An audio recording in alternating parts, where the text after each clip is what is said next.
Kalau dia berbuat syirik seperti menyembah kubur, meminta kepada orang yang sudah mati, beribadah kepada batu, percaya dan menggantungkan hatinya dan dirinya kepada jimat-jimat, kepada keris, kepada pusaka sakti, dia menggantungkan bahwa dia yang menyelamatkan dan menghilangkan bahaya, atau kepada Nyai Roro Kidul atau yang lainnya. Ini perbuatan syirkun akbar. Contohnya masih banyak ribuan ya contoh syirik. Ini sebagian kecil saya sebutkan tadi. Kalau dia berbuat syirik demikian, maka seluruh amalnya akan hapus. Allah berfirman dalam surah Az-Zumar, surah 39 ayat 65. Allah berfirman, la in asyrakta la yahbatanna amaluka wa la takunanna minal khasirin. Seandainya engkau berbuat syirik akan hapus seluruh amal kamu dan engkau termasuk orang-orang yang merugi. Kalau syirik hapus semuanya. Itu kepada siapa? Firman Allah kepada siapa? Kepada Nabi Muhammad SAW.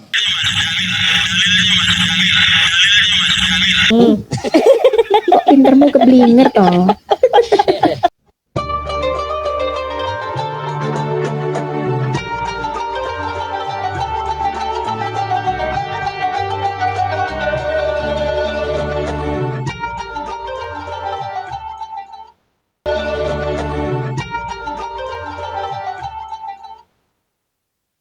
Assalamualaikum warahmatullahi wabarakatuh. Bismillahirrahmanirrahim. Alhamdulillahirrahmanirrahim. Wabihi nasta'inu ala umuri dunya waddin. Assalatu wassalamu ala asyrafil anbiya wal mursalin Sayyidina Muhammadin wa ala alihi wa sahbihi ajma'in. Amma ba'du. Bapak Ibu sahabat Cahayati yang dirahmati Allah, alhamdulillah kita jumpa lagi di channel YouTube kami Cahayati 80. Mudah-mudahan kita senantiasa mendapatkan lindungan dan rahmat dari Allah, manfaatkan taufik dan hidayahnya, dimudahkan segala urusannya dan dilancarkan rezekinya. Amin ya rabbal alamin. Tak lupa kami ucapkan terima kasih yang sebesar-besarnya kepada Bapak Ibu pemirsa sahabat yang telah mendukung dan mensubscribe channel kami. Jazakumullah asal jasa. Sahabat Cahayati, Bapak Ibu yang dirahmati oleh Allah ya. Saudara kita Salafi Wahabi itu ya, sebetulnya mereka itu umatnya siapa? Ikut siapa sebetulnya itu yang mereka melakukan mengatakan ustadznya ustadz sunnah, kajian sunnah ya. Menurut saya mereka itu bukan mengamalkan sunnah Nabi, tapi mengamalkan sunnah Wahabi, sunnahnya Muhammad bin Abdul Wahab. Kenapa demikian?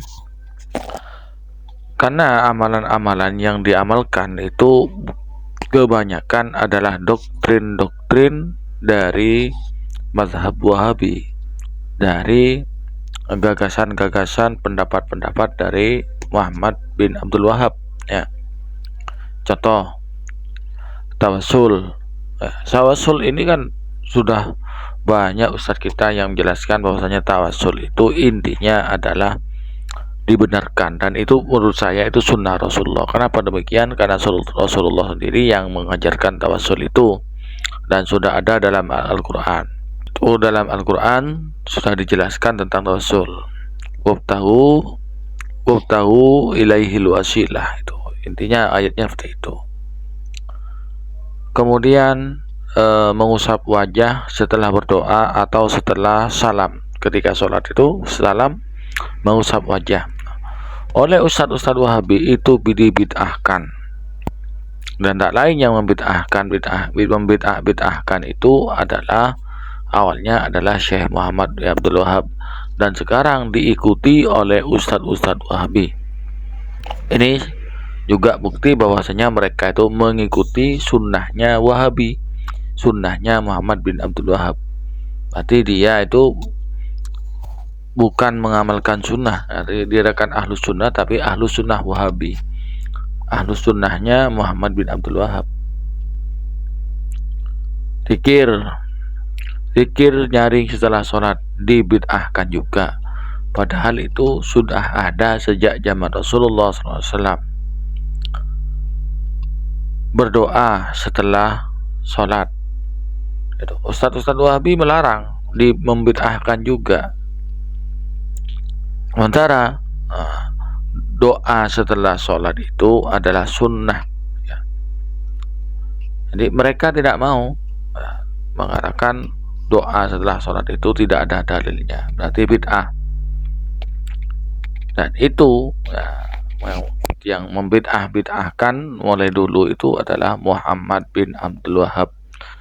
Berarti sudah terbukti Muhammad bin Abdul Wahab itu bukan ahlus sunnah, mereka yang mengkafir-kafirkan gurunya. Bahkan dalam dulu ya, seperti sejarah yang setelah saya sampaikan itu, orang yang mau mengikuti Muhammad bin Abdul Wahab diminta kesaksiannya, bersaksi bahwasanya ulama-ulama umat Islam yang selama 600 tahun itu mati dalam kesyirikan. Nah ini, mereka yang tidak mengikuti pendapatnya, gagasannya Muhammad bin Abdul Wahab, itu semuanya dianggap syirik. Nah, diikuti sekarang oleh ustadz-ustadz Wahabi. Berarti dari beberapa yang telah saya sampaikan ini kan saya bukan asal ngomong, tadi berdasarkan membaca literatur yang ada. Dari apa yang telah saya sampaikan ini terbukti bahwasanya mereka ustadz-ustadz Wahabi ini bukan pengamal sunnah Nabi, bukan yang mengamalkan sunnah Muhammad bin Abdullah Muhammad Rasulullah SAW, tapi mereka mengamalkan sunnah Wahabi, yaitu Muhammad bin Abdul Wahab An-Najdi. Seperti itu, ngotot gini bid'ah ya. Ulama yang mereka menamakan salafi, padahal salafi yang mana, dijelaskan salafi yang mana tidak jelas. Mengaku mengikuti pendapatnya ulama salaf, ternyata ulama salaf yang diikuti bukan seperti Imam Syafi'i, Imam Hanafi dan lain-lain. Mana yang mereka ikuti adalah Imam Ibnu Taimiyah. Imam Ibnu Taimiyah itu bukan ulama salaf, beliau itu ulama khalaf, mengikuti pendapatnya Muhammad bin Abdul Wahab. Syekh Albani, bin Bas itu bukan ulama salaf tapi ulama khalaf. Sebetulnya mereka itu bukan salafi yang beneran, mereka itu salafi abal-abal ya. Sahabat Cahayati yang dirahmati Allah, demikianlah apa yang telah kami sampaikan, mudah-mudahan bermanfaat bagi kita bersama.